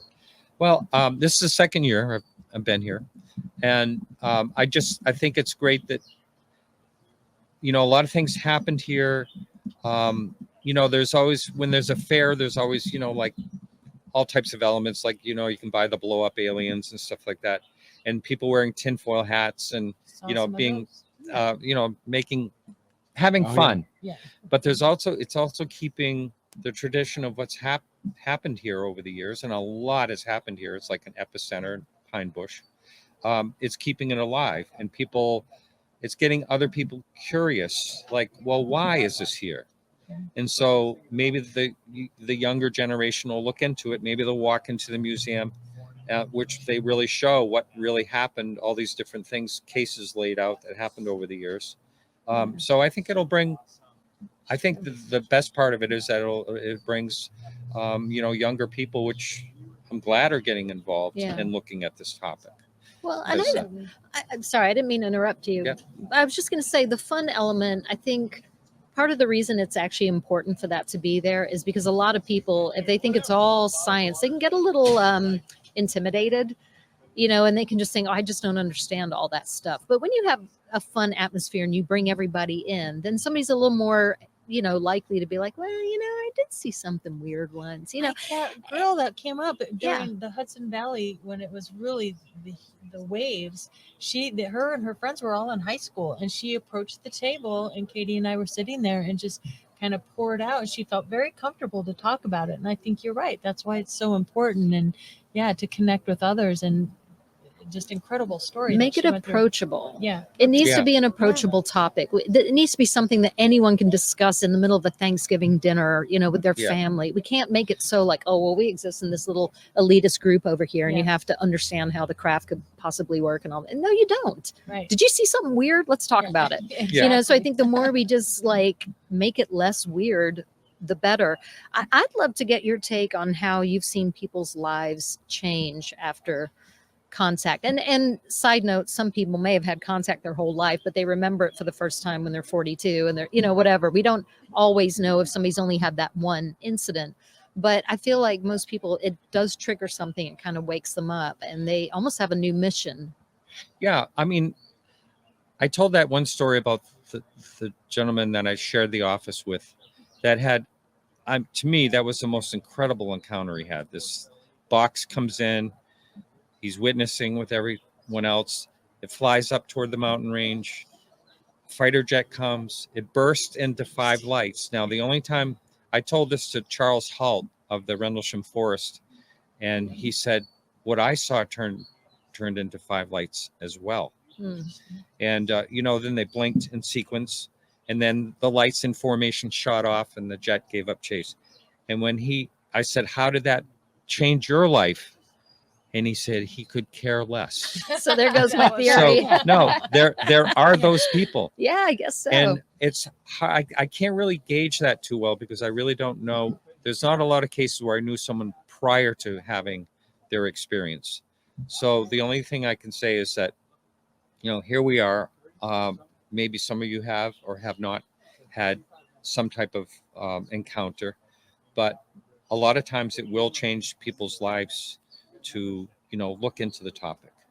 Yeah. At the same time, though, you can learn some mind-blowing information. I mean, you hear some things about S4 or something, and at the end of the day, you still got to go buy creamer for your coffee and go to work the next day. Yeah. So, it's kind of interesting that way, don't you think? I mean, Well, I think you take away a lot from a festival like that, not only on the scientific side, but it's so entertaining too. Right. So you have such a mixture. I watched some guy in a gorilla outfit with a space hat on walking around, and first of all, it was hotter than hell today. Yeah. And I go, how is this guy still standing? It was very entertaining that way. But then you hear the lectures like your lecture, and you're just absolutely mesmerized with the information that you put out there that you've never heard before. I've never heard before. And I just think you take so much away from a festival like this, as far as information wise goes. Yeah. Yeah. Thank you. I have a question. Yeah. Why does everybody say it was the size of a football field? Yeah. You hear that so much. I mean, don't literally, you? did the aliens go, they like football? Let's just put that You're in right. their head. They don't How say- many times can we hear that? I mean, from that random guy that bought my washer and dryer says the same thing. The triangle was the size of football field. You're right. I hear it I've over heard you hear and that over and over. I I never never. heard anybody say that it's the size of a Mazda Miata. You're right. You're absolutely right. It was the exact I size guess, of a Pizza Hut. I guess No, if something is football really field. large, it'd be kind of hard to describe it. You have to picture something really large. You can't say the size of a mall because malls are all different sizes, or Yeah. size of, I don't know what else you can compare it to for a very large size. So I guess so. maybe that's the reasoning. But it's kind of a shocking amount of people that is describe so it Yes. as a football field. Yeah. Yeah. I mean, and yeah, I'm thinking, well, that would take up the whole sky.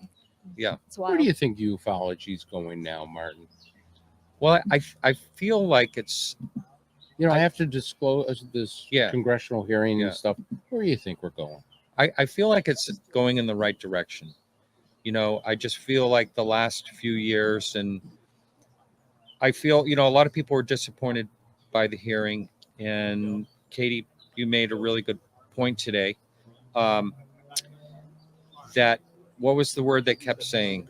Destigmatize. Destigmatize. They said that word a lot. And I loved hearing that at that hearing, because that has been the problem. Absolutely. The stigma of, I can't report this.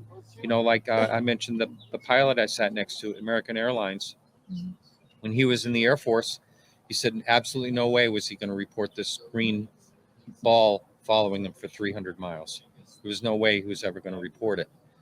Now, if he was flying right now, he'd feel comfortable to report that. And then maybe they can do research to find out what it was, or there's going to be that now if it's destigmatized. So that is just going to move forward to, we may never find out what things are, UFOs are, but at least I feel like we're going in the right direction of not making it a taboo subject and something that people can study. I think science is going to start looking at what they are. Maybe we'll know what they are eventually. I really don't think we will for a while, but I still think it's going in the right direction. That's what I think. Hence, I'm sorry. No, I was just going to say, people still have that fear because during the festival today, people came up to Katie. I know they came up to me and Cookie, and I said, "Hey, why don't you make a report?" Oh no, I'm not going to do that. But I'll tell you about the story. But I'm not going to make any report. I'm not going to put anything down. And I think you're right. I think Cookie hit it right on the head. Yeah. I like when you said, that's why we changed it to UAP, and then they ask, what is UAP? And you have to say, well, it's a UFO. Yeah. But it's that tinfoil hat element. Yes, Kate, I agree, Katie, that it is important and to make it fun and accessible for people and interested, and the kids interested and make it fun. But also we need to tone down that tinfoil hat, and so it is taken serious. So it's this really delicate balance, I think. Yeah, I know what you mean. Yeah. I see it both ways. do too. But I think as long as it's an approachable subject, more Exactly. people will eventually tell their stories. And frankly, I do actually really like dressing up like an alien I do too. too. We need fun. I have a Especially in silver this day and age, suit. we need to all have fun. And I actually really, I pull out the green eyeshadow and I really do have a blast with Did you it. see So the reptilian that came by? I mean, it was like Oh yes, I full saw that. on. Yeah, Reptilian it was is The great. horn Space sticking up. Yeah, that was good. We've was got really about good. 10 minutes until our next guest. So another 10 minutes with you. So we can still fit in a few things. I'm curious because you've conducted so many interviews at Yes. this point. Like, are you any closer to feeling like you know what's going on, or does it just Oh, absolutely truly not. open more questions? Just yeah, I mean, I feel like I don't know anything more, but I love some of the theories. Some of the theories I had never thought of, but it doesn't mean they're right. yeah, we You know what I mean? So that's why I don't know any more than I did, but I know more theories. So there's a lot in your head because that's what I feel. I feel like I keep adding files to my brain of Yeah. new theories, new ideas, and I'm like, oh, I've got this huge library, but I'm not willing to say any of it's 100% right. I don't know. So I think I agree with you. It's like, oh yeah, I've got a whole lot of knowledge. I mean, if somebody wants to say, tell me what's going on with UFOs, I'm not going to say, okay, yeah, I got 10 minutes. It's like block out the next 3 days and I'm Yeah. going to talk your head off. And that's something. But I maybe none really of it's like. true. That's something I really like. Both you, Katie, and you, Martin, really express that. If somebody's up there trying to give you like they know all the answers, Run away. Yeah. Run the other direction because Yeah. nobody has all the answers. They don't. So I really like that you both stress that. It's so important. Well, I just feel like if I think I know it all, I'm going to miss something. Yeah. I feel like it's like putting blinders on. I really do. And again, like I said earlier, I mean, the one thing that is a constant on It's Earth change. and humans Change. it is change. It's the one thing we can count on. Yeah. So, I mean, even if we literally were downloaded with all the information right now, it would probably blow our mind. God, give it a week. I mean, who else is going to buzz by Earth and go, okay, And I'm the gonna come down ETs there are and check it changing out. too. I think we see changes through the decades, and I look back and I love historical cases, and there were a lot of landings and people fixing craft and ETs out on the ground and those kind of things, like in the 70s and the 60s, and you don't hear that so much anymore. You're hearing the tic tacs and the orbs and those kind of things. Woo! Let there be light. We just had a light turn on, and that's Wow. good. Woo! Just the ETs. One of the things that I took away when we talk about ufology now, really coming into a serious science as we were starting to try to find this stuff out. Mark Antonio said something that I thought was just absolutely amazing. He said, what we think is high strangeness now, 20 years from now is going to be science. And we have to take that into effect. We have to look at things now and say, will this eventually become a science? Will this eventually become a norm? Yeah. And I think that's very important in ufology nowadays. Yeah, that's Mark has a lot of great stuff. He says a lot of things that really make sense. He's one of my favorite guests.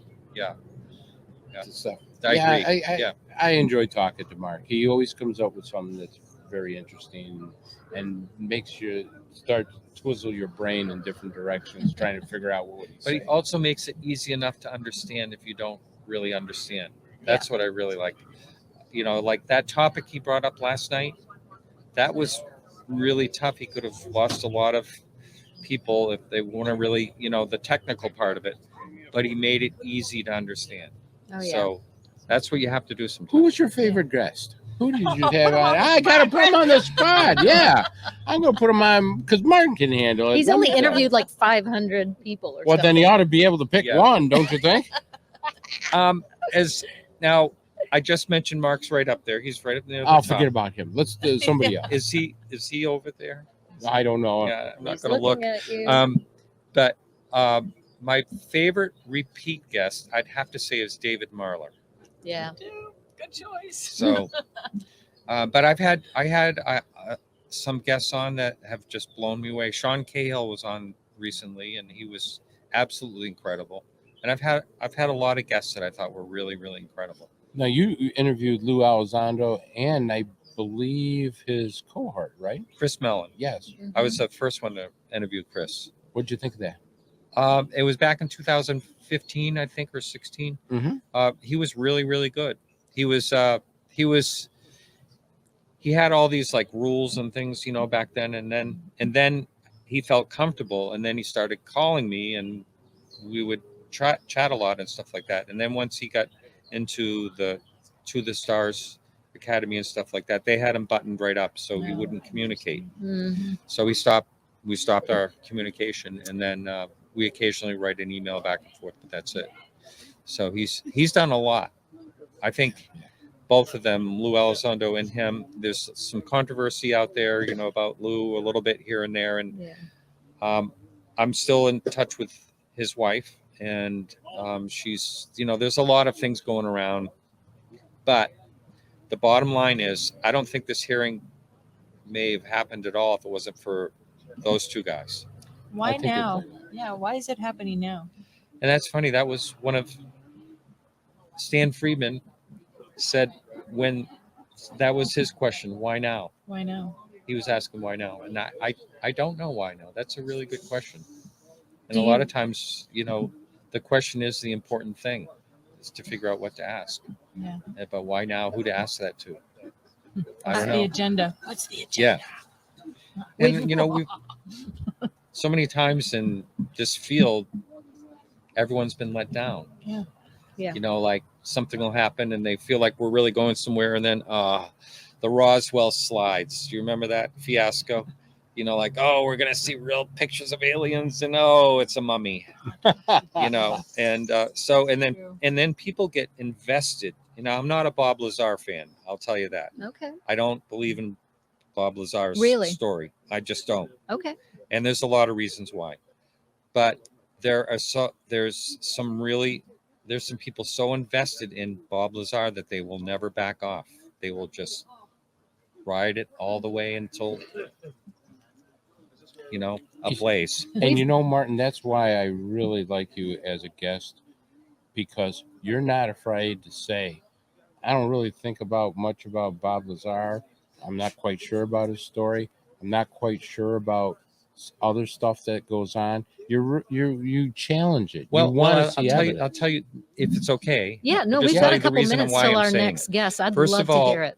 as an appraiser, I'm just saying, as a fine art appraiser, if I go into a house and they have a nice collection of paintings, and the first one I go to look at and I'm really examining it and I figure out it's a fake, now I'm going to have to really inspect all the other paintings to make sure, even if they're not low money value. Mm-hmm. So once you have one part of your story is bad, how can you expect to believe the rest of the story? MIT never happened. I know someone that is in records there. They said it's absolutely impossible for the government to come in there and expunge every single record. It just can't be done.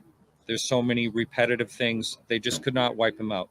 He's in a public forum. He's asked, what is the square right outside of MIT? If you ever visited MIT for one day, you would know that it's Kendall Square or Kenwood Square, one or the other. I don't know. Yeah. I didn't go to MIT. But anyway, you would know that square is there. He had no clue. There's no students that say, oh, yes, I went to MIT with Bob Lazar. Okay, Caltech, same thing. If he is not truthful about those two things, then how can we trust everything else that he says? Mm-hmm. And you know, there's the body language panel that they watch his videos over the years, and at the end they go, Mm. So I just don't think they're, even though people are so invested in him, They are. Yeah. I don't think there's anything to Bob Lazar. Interesting. I think he's really good. I think he's really intelligent. And I won't say anything that's going to get me in too much trouble. But. No, I get it. I think it's important that you challenge these things. If ufology is going to advance, we need people like Martin Willis and other people like Mark D'Antonio is another one too. I keep bringing him up. I don't know why. Somebody's got a crush. Yeah, man crush. Well, I can't stop that. Anyways, but you need people to challenge the data that's coming out and saying, I'm not sure. I want to make sure this is right. So I'm going to challenge you. Because if we go along with every story that's out there, I mean, it's that will crush ufology. It will crush all the hard work that other people are doing. So it's really good to have professionals John say, Greenwald's out there. yeah, John and be able to say, I'm sorry, you're going to have to prove this to me. I'm not going to take you at face value. Yeah. Has anyone? I wonder how John Greenwald weighs in on the Wilson document. That's something I'm not familiar with. You know, and that's an interesting thing. And I'm sorry, I just want to just say this. No, we're that the Wilson document, there's controversy back and forth. And I mean, obviously, we know there's an Admiral Wilson. Now, did a thing take place between Eric Davis and Admiral Wilson in the back of a car because he wasn't allowed access to a special program? Well, there's some ufologists that say absolutely bang on the table. No, I know it's for sure. And then there's some ufologists that say, I'm sorry, you haven't proven it yet. It may be nothing but garbage. I'm with those guys. And there's nothing wrong with that. I think that's and then very they have important. to prove it, and then you know, a little insight that the ones and I probably shouldn't just say anything, but I'm really on the side that it's not right. Fair enough. Yeah. All right. Well, thank you, Martin. That's a good segue into our next guest. Yes. So, yeah, Thank you, excellent. Martin, Thank you for so being here. much. We have And I don't have a crush on Mark D'Antonio. All right, so the next speaker that we rounded up is Kriston Harris. Kriston, you spoke this afternoon, and it was absolutely captivating to me. These new documents. So I bought me a copy, the William Cooper documents. Do you kind of want to? Well, I mean, listen. First of all, I do a show called The Rundown Live. Yes, I've been doing talk radio for 12 years. I'm a nationally acclaimed reporter. I've been sourced by everything from CNN, Fox, GQ. I could just go on and on, all the places that have used my material over the last 2 years. Essentially, I find myself and I identify mostly as an esotericist, somebody that researches things and hidden things that are unknown. And one of the things I wanted to get an answer to that was very heavily involved, not only in UFO culture, but conspiracy culture, is the death of William Milton Cooper, who was a very influential person in UFOlogy, as well as in conspiracy culture. And some people might call it independent mind thinking and globalism. And so the story of William Cooper is kind of sad. For many reasons. There's a lot of people that have a lot of issues with William because as a person that was out there when he drank, he was a vile, vicious drunk, especially against his colleagues.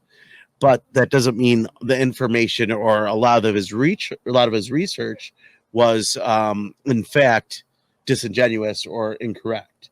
So I filed a Freedom of Information Act with the FBI, trying to figure out around his death or surrounding his death. It was very mysterious.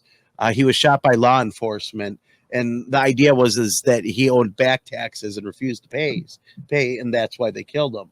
So I filed a FOIA, and I got 300 pages back from the FBI. Right, those 300 pages were more around the Oklahoma City bombing, how he believed it was a false flag. This is just a side story. This really doesn't have to tie into the UFO stuff, but it's important that you guys understand the foundation of where we're going with this. So since I filed that and he has such a religious following, people started to reach out, right? And some of them are prominent people, some of them are famous people, some of them are average people like you and me. But one of those individuals was a son of a former Secret Service agent for George H.W. Bush, and he showed me photographs upon photographs, his walls covered with this individual who is his father. And he said when William Cooper was killed by law enforcement, he mailed all these vanilla envelopes. Within those manila envelopes that he sent to people that were in Secret Service, amongst other government positions, was this document, which is entitled The Indictment of MJ-12, which is his reverse hypnosis document explaining what he saw as a naval fleet commander, including government documents. And as we know, it was very controversial because he was a whistleblower specifically around under USOs, underwater UFOs. And listen, I'm a person that's a reporter that deals mostly with day-to-day news. I'm not a UFO person, quite honestly. I'm just gonna be honest with you guys. I'm a skeptic a little bit. However, nothing wrong with that. I've learned that there is a phenomenon happening in the world today. There are multiple unexplained events, unidentified flying objects, or like they said, they're trying to normalize it now, UAPs, because UFO has a stigma about it. And if you said UFO before, just change that language around to UAP and you're cool again. That's what it really comes down to, right? Absolutely. And we got to change that stigma is what they were running with, because we can't have people believing the old narrative, because what those people are saying is not correct, but what we say, the government, is correct. So there's a danger there when we talk about switching definitions and bringing and pivoting that language. Now, I understand the government's intent, because they want people to take it seriously, and they're saying, hey, let's pivot it.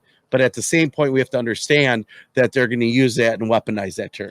Absolutely. And they want to control the narrative too. Right. Absolutely. So long story short, an individual contacted me because I filed the FOIA on William Cooper, and he was a follower of him because his father received this manila envelope, and his father believed in this manila envelope, and it was the indictment of an organization I've never heard of called MJ12. But when I did research, I found it's a very prominent conspiracy, along with everything in this document that William Cooper submitted to the government, that was signed and notarized by a lawyer who is still alive today. I verified in Las Vegas, because of course I'd want to verify that this document is legitimate, and I'm not just blowing wind up here, you know. Yeah. We get enough of that. Right. So I'm one of those people that is very controversial, because when I bring product to the table, it's usually very controversial, but it's very disprovable, or it's going to go one way or What did you another. think when you first saw the documents and you started saying, what is this MJ12? I mean, because that's a fabulous thing. I started thinking Star Trek. I'm like, what am I reading here? Like there's Captain Spock, not Captain Spock, Captain Kirk and Spock and everyone else. But in reality, I started to think, what if? What if William Cooper could have been right on at least, let's say, like I hear people talk about in absolutes. If they make a mistake, then everything they say is wrong. I get that. I get that line of thought. But in reality, none of us are perfect. We all make mistakes. If we're going to hold people to the standard that they can't make mistakes and everything they say is perfect, otherwise anything else they say is questionable. Let's be honest, everything is questionable. It doesn't matter if you're right or wrong. Especially Everything in this should, field. Yeah, right. Everything should be questionable. Okay. And if we can't ask a question, we have to ask, why is it that we're not being allowed to, and why is it being ordained as canon law, when in all reality we should be able to have a debate about it. So when I looked at this document, I was very struggling with the logical fallacies and cognitive dissonance. Much like when you believe something your whole life and you start to see contradicting evidence to support that theory, you have to deal with that. I mean, let's be honest, that's real life. Right. Yeah. And this was one of those documents where it was so far out there, I didn't want to deal with it. And I had this document for years and years and years and years and years, and I've sat on it because I was like, there's no way that I can support this document. Scaring you? And because you're not scary. I mean, you don't scare me. It's fantastic. It's the idea. Like, listen, you're right. I'm not a scary person. No, you've done some incredible things. I'm not afraid of death. Obviously, I was a witness in a Kyle Rittenhouse trial. Yeah. I was within 30 feet of people being shot. Like, listen, it was the fact that I was scared of giving misinformation.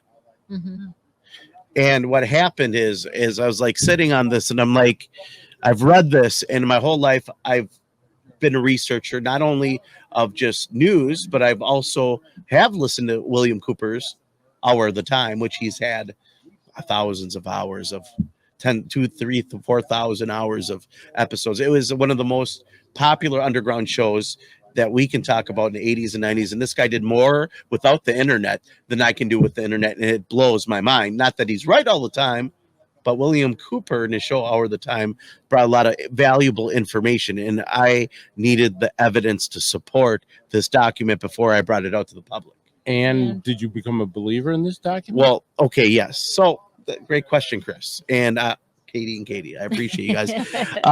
So it was interesting because all of a sudden we saw recently where the Israeli Minister of Defense came out and said we had a secret treaty, and Trump knows about it. The American government has a treaty with the Galactic Federation. Mm-hmm. And we've all heard of the Galactic Federation of Light and Palladian and Reptilian, and Commander Ashtar is gonna come out with his hammer of light and save the world. But we laugh. I get it. But people believe this stuff. They do, and it's okay. I support people's right to believe whatever they want as long as they can root it in factual evidence. And it's true to them. We all have our own truths. But in this document, it started to dive into secret agreements between our government and alleged aliens that allowed them to have a list of people they were going to abduct, a list of animals and different livestock they get abduct. Mm-hmm. And our government knew about it. And it was believed by William Cooper in this document that this was going on. And what we see now is we see Israeli Prime Minister of Defense coming on saying, yeah, we knew about this. We have agreements with them. Well, what are these agreements? How come we don't know about them? This is our government. We vote for these people to represent us. Why are we not being part of this process? So, Kristen, isn't it scary that a U.S. government would say, we're going to play with your life and saying it's okay for these people to abduct you? Because I look at abduction sometimes as kidnapping and assault. Well, you take me at 2 o'clock in the morning and you start sticking me with needles and everything else. That's kidnapping and assault. But what do we get in return? Yeah. And so you're saying there's a list of names of people, so they're aware of these people? Well, that is just it. They do get allegedly, according to the document that you have in front of you and William Cooper's hypnosis reversal, he claimed that they had a document that was supplied to him of names that the government wanted them to actually abduct. And in the document also says that the Greys specifically require either some form of human blood or animal blood just to survive. Hence why when you have animal mutilations, they're always empty of blood. Well, Kristen, Katie and myself, we all realize, because we have heard this before, that the Greys are sort of like plant-like. We've been told by some reputable people that they had to bring in botanists to study Grey, and that supposedly that they can make protein into a paste and they absorb it through their skin. They don't digest it like we do. Well, according to the documents you have in front of you that were mostly concocted in 1972 but portrayed in 1989 to our government, and actually were cataloged under UFO, and I handed it to two agents who actually have top secret clearance, and they told me if they looked at these documents that they would potentially lose their clearance. That's exactly what he talks about. The Greys developed and evolved from a planet that had photosynthesis, in a way of photosynthesis, that they have plant derived, and that they excrete from their body a lot of these things, as well as absorb things through their body. Much like, if you were a kid back in the day and you did acid, how did you do it? It rained, you had stamps in your pocket, you would be in cloud nine. Our bodies, even as humans, we absorb things. I'm not trying to say that, that's the case. I'm just saying that's what the documents do state, that the Greys were allegedly based on a plant-based life forms, as well as that there were 3 other type of life forms, including a Nordic type that was human-based and an AI style based, which I know that we talked a lot, and Katie here presented some interesting information, as I know that artificial intelligence, if you were going we're just getting the point. Listen, I ran as a presidential candidate for the Transhumanist Party in 2020 because I wanted to bring awareness of the ethics, and I got the most second place votes. And this is the top of Silicon Valley's smartest and brightest people who are part of these cults and these organizations that vote. I got the most second place votes. It's because I'm telling you that synthetic biology is the way to work. If you're going to develop a human to travel through space, you're going to create that thing in a petri dish to be able to handle the habitat that it is going to be flying through, including the spaceship. Now, when we talk about synthetic biology, we can make a living spaceship that's made to live in space, to produce nutrients and plants in space while you're out of there with the ingredients that are out there. That's where we are going. I'm not saying we're quite there, but I'm saying if there's an advanced alien civilization, that's what they would do. Not Why to wouldn't keep, they? yeah, not to keep going back to this point because my mind is kind of blown about this list of names. How are they picking these people? Are they family members Yeah. related to military? Because so many times I talk to abductees or contactees, and they have military people in their families. I mean, how are they picking these people? Like, listen, I don't know. Lottery? I don't know. All I know is it suggests that the document suggests that the government supplies the list. Interesting. I wonder where they're getting their And names. well, it's MJ12 allegedly. That's what the whole document is about. MJ12 is an organization that was created in order to handle all secret black ops, and most of it is funded through the drug trade. That's why it can't really be traced. Much like Iran Contra during the Reagan administration, right? They worked with MTV to create the drug culture and the demand on the streets, while we sold the drugs, and we knew DARE would create awareness and create drug use amongst our children, but they use that as a way to create money in order to fund illegal wars in Nicaragua. And it's no different than that. Like, if you can't trace the money, you can't make it happen. You know, that's how you make it happen, is through black ops, is you do it through the drug trade. Not only that, you can extinguish part of society that you feel is useless eaters on top of it, because they're all addicts and they're used the drugs that you supply.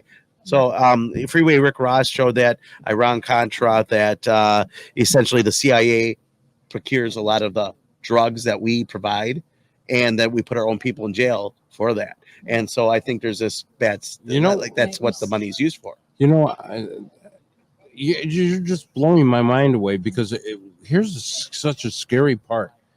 You can be saying, because I honestly believe if they actually said, hey, we need something from you in order for us to survive, there'd be people lining up in the block to give it to them. Right. They'd say, I want to donate, just like people donating blood, they will donate whatever these people need. But to have the U.S. government and this treaty to say, you're not going to have a choice, we're going to take you, and we're going to take from you, from your body, is one of the most frightening things. I mean, it's almost like it is a criminal offense. Right. Well, I mean, after COVID, is anyone surprised? No. You know, I'm like, listen, I support everyone's right to do whatever they want. I want you to be safe. Take your professional's opinion. Yeah. I'm just giving you my honest opinion, you know. Well, let's keep it on the UFOs. Yes.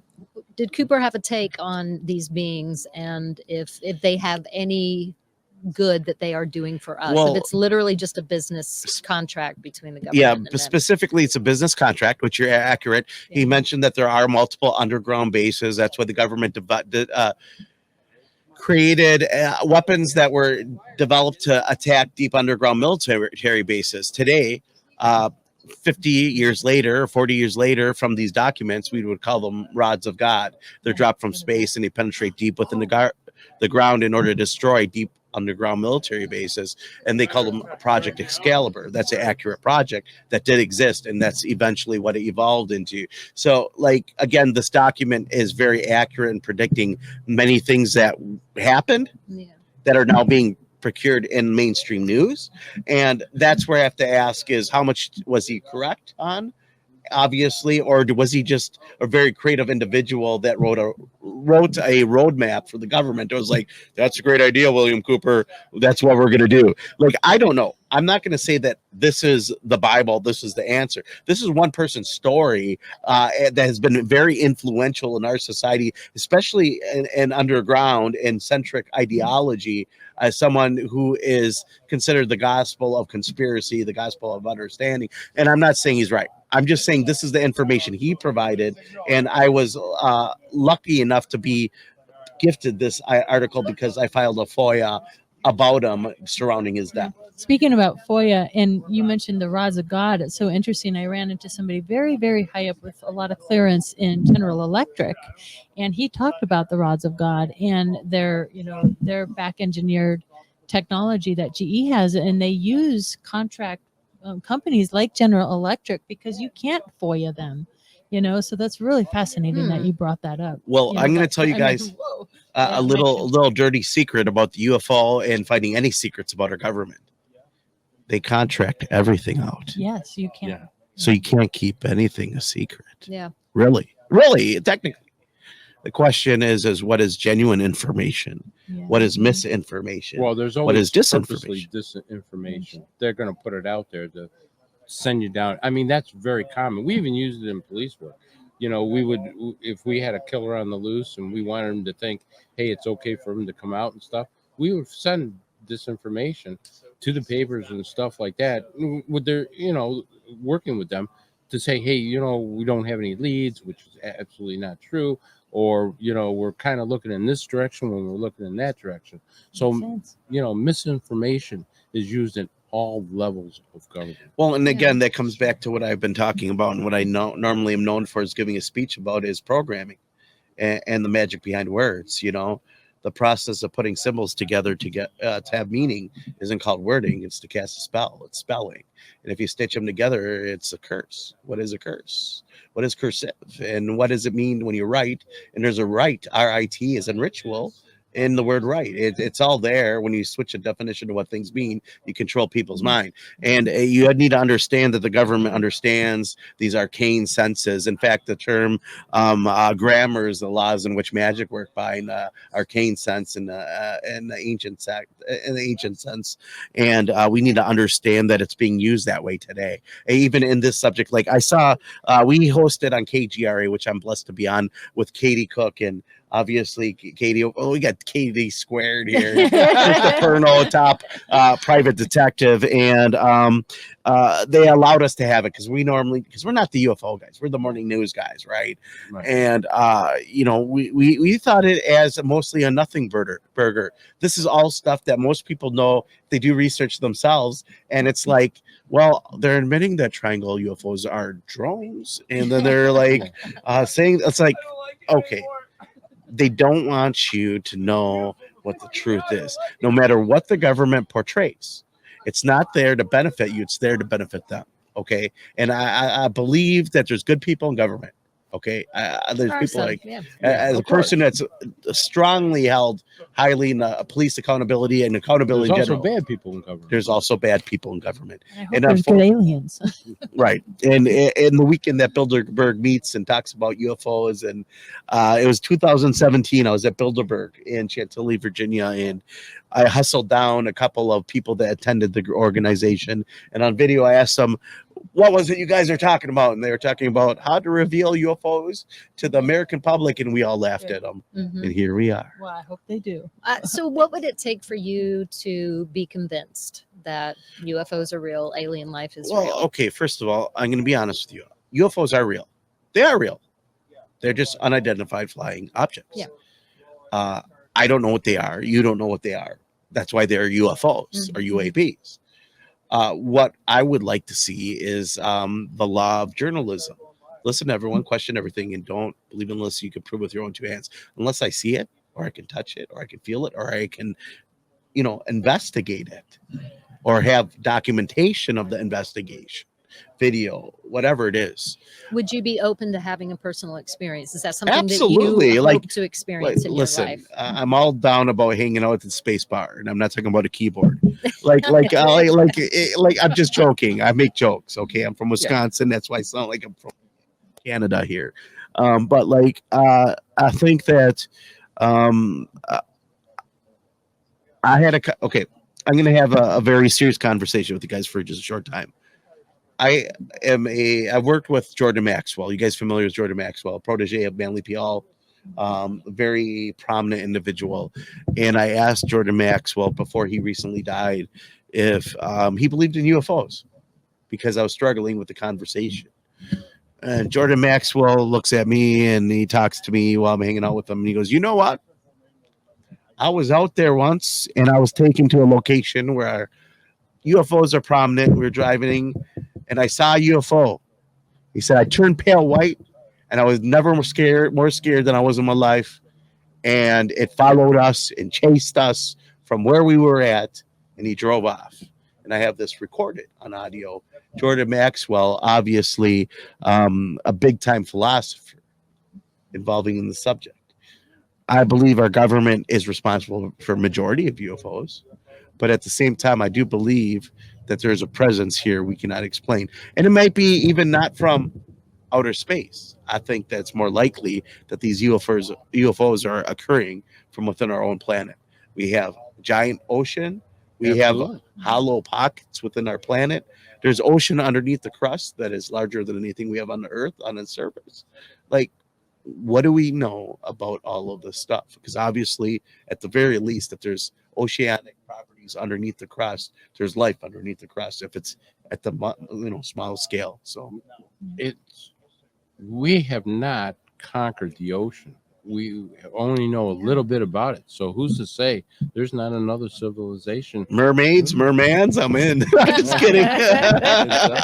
But You just want to wear a shell bra. That's it. Oh, you got. Well, I mean, I'm getting there. I'm trying to work out. Thanks for noticing, though, Miss Cook, Mrs. Cook. Yeah, No, you're right, though. I just think that there is such good evidence that we need to explore that there's other civilizations on this planet. And I think you bring that great point up that if we don't start looking right here on Earth, we can look out there, but we need to look right here too. That's excellent. Well, I mean, we've done a lot of investigation in this, right? We want to be deeper in the planet. We want to learn more about oceans, and I'm not trying to digress and pivot too much, but look at in the bottom of the Mediterranean Sea, we have 130 civilizations. Where did all the water come from? There's very little we know about this planet. There's very little that we understand about where we came from or where we go. And when we talk about alien species and the mythology, most mythology points to the fact that this planet was colonized, but we don't want to even consider that as an option.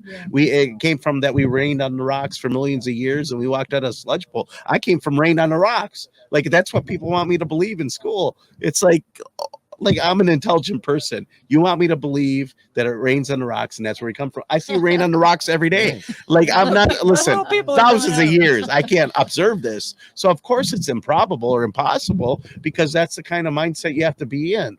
Listen. And a little more than thousands of years, but yes. Well, you get it. Millions and millions I get of it, years, but yes. whatever. No, it is a stretch. It's a stretch. It's a stretch. And mathematically, though, the idea that this planet was colonized is way more mathematically likely, at least in my ideology, that we came from it raining on the rocks. And it sounds wild because I list it like that. Listen, if you believe in evolution, I support your right. Listen, friends who are atheists, Gnostic, whatever it is. If you believe in religion, I support you. The problem is that we're not willing to have open debates about these conversations anymore. But don't you think we don't have these open debates because it's scary? To think of the idea that we were colonized, became here from other civilizations, and totally throw out everything that we've been taught from yay high. That's a scary thought to some people. It is. And I will throw out what's also scary is that we only have 2 minutes left. Yeah, I was gonna say we're almost done. We're down to our last 2 minutes, but they don't have to be mutually exclusive. I think we can have evolution and we could have also been colonized. And I mean, what if it's all going on? I just think we have this tendency as humans to go, I have to figure it out. I like this theory. That feels good to me. I'm holding on to that one. And then we don't talk, and we do have to just be able to go, hey, what if we're both right? I mean, we don't know. Well, it's not even about being right. It's about being able to accept that people have different ideas. Yeah. And that we don't have to agree in order to be good people to each other. Absolutely. Listen, like I mentioned, I work in an era where atheism and science is God. Okay. But at the same time, I understand that there's more than what we know that science can even explain. And that if you believe that, I support your right, but you should be able to have the ability to have a debate rationally that is not violent, not upset, that we can have a civil conversation about a difficult subject and still be able to come to the understanding that we're both great people and to be able to hang out and high five each other. I think it's about taking ego out of the way because I'm not threatened by your ideas and you're not threatened by mine. And if more of us can just get to that point, just hang out, have a good time. We'll learn a lot from and that's each what other. we're doing here, and that's why these conferences are so great, right? Pine Bush. That's what it's all about, to bring us all together with these ideas. It's just amazing that such a place you can come and have healthy discussions on topics and walk away with such vast amount of knowledge from different people and take different ideas. Right. And I got to tell you, Kristen, I'm a big fan of yours. I think you did a great job on your show, The Rundown. folks, if you ever want to see a great show, you got to watch The Rundown with Kristen T. Harris. Yeah. Thank you so much for being here. And thank you to Mark D'Antonio and Martin Willis and all our guests. And gosh, thanks for Bill and his mom. She's Thank awesome. you guys, by the way. Without you guys, listen, all three of you, I've met Chris first, but you guys all have a very important chakra and aura around you guys that is different. We all have a different role to play. We're not meant to all go down the I don't same know. path. Cookie says I have a low frequency, so I'm not sure. Well, I agree with that. That's because you were a cop. So that's what it had to be in, right? We're out of time, but this is All of a sudden, we're out of time. Look at that. Thank you to Bill Skywatcher, Amanda Kern. We'll see you all next week. Bye. What's up, guys? Have a good night.